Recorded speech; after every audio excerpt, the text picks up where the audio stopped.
జాతీయవాద జర్నలిజానికి అసలైన వేదిక నేషనలిస్ట్ హబ్ ని సబ్స్క్రైబ్ చేసుకోండి. నోటిఫికేషన్స్ కోసం బెల్ ఐకాన్ పై క్లిక్ చేయండి. మురళి గారు, ఇప్పుడు సురేష్ గారు చెప్పినట్టుగా కాంగ్రెస్ పార్టీ కావచ్చు, ఇండీ కూటమి కావచ్చు, ఇండీ కూటమిలో మిగతా అన్ని పార్టీల కంటే కూడా కాంగ్రెస్ పార్టీ సోషల్ మీడియా ప్లాట్ఫామ్స్ని, అది ఎఫ్బి, ఫేస్బుక్ కావచ్చు, యూట్యూబ్ కావచ్చు, ఇన్స్టాగ్రామ్ కావచ్చు, వేరియస్ ప్లాట్ఫామ్స్ ఉన్నాయి, చాలా సమర్థవంతంగా ఉపయోగించుకున్నారు. అది కూడా తప్పుడు సమాచారాన్ని లేదంటే ఫేక్ నెరేటివ్స్ని బిల్డ్ చేయడంలో కాంగ్రెస్ పార్టీ విజయం సాధించింది. పూర్తిగా కాకపోయినా కొంతవరకు విజయం సాధించింది. ఆ ప్రభావమే ఈ తగ్గినటువంటి నెంబర్ అనేది చాలామంది అనలిస్టులు చెప్తున్నారు. అంటే మీ బీజేపీ బహుశా ఈ విషయాన్ని సీరియస్గా తీసుకుని ఉండకపోవచ్చు, ఇంత నష్టం జరుగుతుందని ఊహించి ఉండకపోవచ్చు. మీరేమంటారు? అలాగే అనిపిస్తుంది ఇప్పటికి కూడా. మొత్తం క్యాంపెయిన్ తర్వాత రిజల్ట్ వచ్చాక మనకు కనపడ్డ ఫలితం ఏంటండి? మోడీ మూడవసారి ప్రధాని అయ్యాడు, కానీ మోడీ, భారతీయ జనతా పార్టీ స్వయంగా ప్రభుత్వాన్ని ఏర్పాటు చేసే నంబర్ రీచ్ కాలేకపోయారు. ఇది వాస్తవం. కనుక కట్టడి చేయగలిగారు. ఈ కట్టడి చేయడం మాత్రం కేవలము all credit goes to fake narratives. ఇది ఒక లెఫ్ట్ వింగ్ గ్రూప్ చేసినటువంటి ఫేక్ నరేటివ్స్ అయితేనో, మీరు చెప్పిన మిస్లీడింగ్ క్యాంపెయిన్, ఈ రాజ్యాంగము ఇదైపోతుంది, లేకపోతే రిజర్వేషన్స్ వెళ్ళిపోతాయి, ఎస్సీ ఎస్టీ నిమ్న వర్గాలకు ఇక రిజర్వేషన్స్ ఉండవు, ఇవన్నీ కూడా కళ్ళ ముందు జరిగినటువంటి క్యాంపెయిన్ ఇది.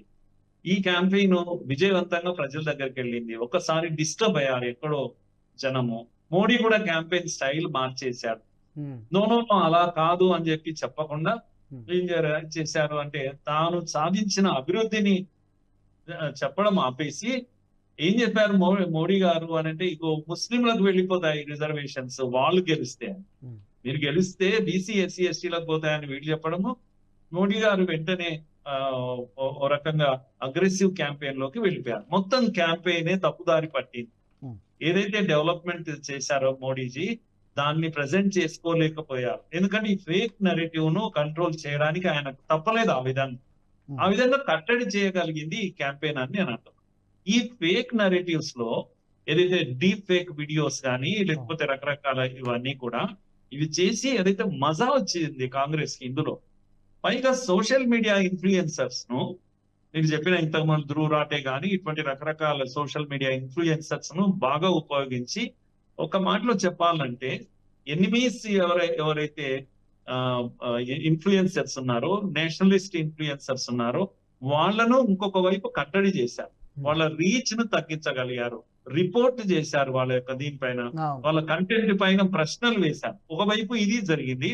రెండో వైపు వాళ్ళు విషియస్ క్యాంపెయిన్ ఏదైతుందో అది ఒక మాటలో చెప్పాలంటే స్ట్రక్చరల్ సిస్టమ్ ఏర్పాటు చేసుకున్నారు. They have formed A structure. ఈ సిస్టమాటిక్ క్యాంపెయిన్ చేయడానికి స్ట్రక్చరల్ సిస్టమ్ వాళ్ళకి ఏర్పడ్డది. కానీ దాన్ని ఇన్స్టిట్యూషనలైజ్ చేశారు, కంప్లీట్ గా సంస్థాగతం చేశారు. ఇప్పుడు ఆ సంస్థాగతమైనటువంటి నరేటివ్ ఏవైతే సోషల్ మీడియా నెట్వర్కింగ్ ఉందో, ఆ నెట్వర్కింగ్ ను అద్భుతంగా ఉపయోగిస్తున్నారు. వాళ్ళకు దీన్నే ఎంజాయ్ చేస్తా ఉన్నారు. ఎలాగో ఈ ప్రభుత్వం పడిపోతుంది కనుక ఈ క్యాంపెయిన్ ఇలాగే కొనసాగించాలని నెగిటివ్ క్యాంపెయిన్ మాత్రం బ్రహ్మాండంగా చేయగలుగుతున్నారు. నిన్న మొన్న ఎక్కడో రాహుల్ గాంధీ అన్నాడు, కేరళలో అనుకుంటాను, ఇదిగో ఈ దేశం పైన హిందీ రుద్దపడుతుంది అని చెప్పేసి మళ్ళా ఇలాంటివన్నీ స్టార్ట్ చేస్తారు. వెంటనే దీన్ని ట్రోల్ చేస్తుంటారు. దీంట్లో వీళ్ళు స్ట్రక్చర్ లో దీనికి వెళ్ళిపోతుంది. వారు చెప్పారు కదా ఇంతకు 50 లక్షలు అంతమంది రీచ్ ఎలా అవుతుందండి? ఇవన్నీ కూడా ఓ పద్ధతి ప్రకారం ప్రమోట్ చేస్తాం. మిలియన్స్ ఆఫ్ వ్యూస్ వస్తున్నాయి కొన్ని అతని వీడియోస్ కి. అతను లాంటి వ్యక్తులు మరికొంతమంది కూడా ఉన్నారు. యాక్చువల్గా ధ్రువరాటి లాంటి మిలియన్స్ ఆఫ్ వ్యూస్ వస్తున్నాయి. పార్టీ స్ట్రక్చర్ లో కూడా సీనియర్స్ అందరూ ఇన్వాల్వ్ అవుతున్నారు. మీరు ఆమె రాగిణి నాయక్ చేసిన రజత్ శర్మ పైన చేసినటువంటి video, June 4th election results debate లో మాట్లాడింది ఆమె. రజత్ శర్మ కండక్ట్ చేసినటువంటి దీంట్లో ఆమె మాట్లాడింది, అగ్రెసివ్ గా మాట్లాడింది.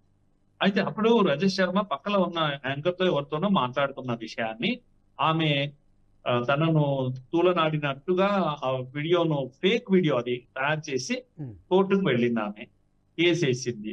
10th నాడు దాన్ని సోషల్ మీడియాలో పెట్టింది ఆమె. జూన్ 4th ఏంది, జూన్ 10th నాడు తన సోషల్ మీడియాలో హ్యాండిల్లో పెట్టడం ఏంటి, ఆ తర్వాత తీసుకెళ్లి దాన్ని మళ్ళా కోర్టులో వేయడం ఏంటి ఆయన పైన.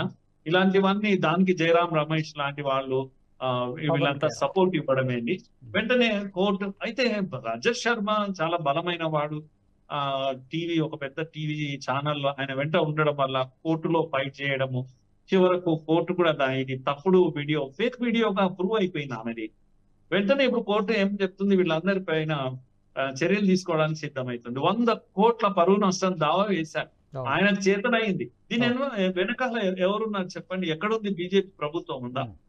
ఇంత జరుగుతుంటే ఆయన పరిస్థితి అలా ఉంటే అంతెందుకు మీరు రిపబ్లిక్ టీవీ అనంత్ గోస్వామి అతను అరెస్ట్ చేశారు కదా, ఐ థింక్ అతను అరెస్ట్ చేశారు. ఇవన్నీ జరుగుతున్నాయి. ఈ నేషనలిస్ట్ ఫోర్సెస్ ను, ముఖ్యంగా ఇన్ఫ్లుయెన్సర్స్ ను, వీళ్లను కాపాడుకునే వ్యవస్థ లేకపోవడం అనేది దురదృష్టకరం. కనీసం ప్యాచ్ చేసి మీరు బాగా చేస్తున్నారని అడిగే వాళ్ళు లేకపోవడం. లోకల్ గా ఇక్కడ హైదరాబాద్ లో నాకు తెలిసి ఒక 30-40 ఛానల్స్ ఉన్నాయండి. ఒక్కొక్కరు ఒంటరి పోరాటం చేస్తారు. నేను పేర్లు చెప్పగలను. నేను వాళ్ళతో సమావేశమయ్యాను చాలా సార్లు, ప్రైవేట్ గా పర్సనల్ లెవెల్లో కలుస్తుంటాను వాళ్ళని. వాళ్ళ కంటెంట్ ను అప్రిసియేట్ చేస్తూ ఉంటాను. నేను ఒంటరి పోరాటం చేస్తుంటారు. ఒకటే ఇట్లా ముందర ఒక మొబైల్ పెట్టుకొని మాట్లాడే వాళ్ళు ఉన్నారు. ఎంత గట్టిగా మాట్లాడతారు, ఎంత మందిని ఇన్ఫ్లుయెన్స్ చేస్తున్నారు, వాళ్ళకి ఫాలోవర్స్ ఉన్నారు. కానీ వెంటనే రిపోర్ట్ చేయడము, చిన్న తప్పులు వాళ్ళ పొరపాటు ఏదైనా చేసినా రిపోర్ట్ చేయడము, అలాంటివి స్క్రీన్ వినోద్ లాంటి వాళ్ళే నిలబడలేకపోతే మీరు ఎవరు నిలబెడతారండి? సిస్టమ్ ఏడుంది అసలు? There is no such formal system to safeguard our people. ఈ వీడియో మీకు నచ్చినట్టయితే లైక్ చేయండి, 10 మందికి షేర్ చేయండి. అలాగే కామెంట్ల రూపంలో మీ అభిప్రాయాలను మాతో పంచుకోండి. Nationalist hub group of channels ను సబ్స్క్రైబ్ చేసుకుని తెలుగునాట జాతీయవాద జర్నలిజాన్ని ప్రోత్సహించండి. ఈ వీడియో కింద ఉన్న బెల్ ఐకాన్ పై క్లిక్ చేయడం మర్చిపోవద్దు.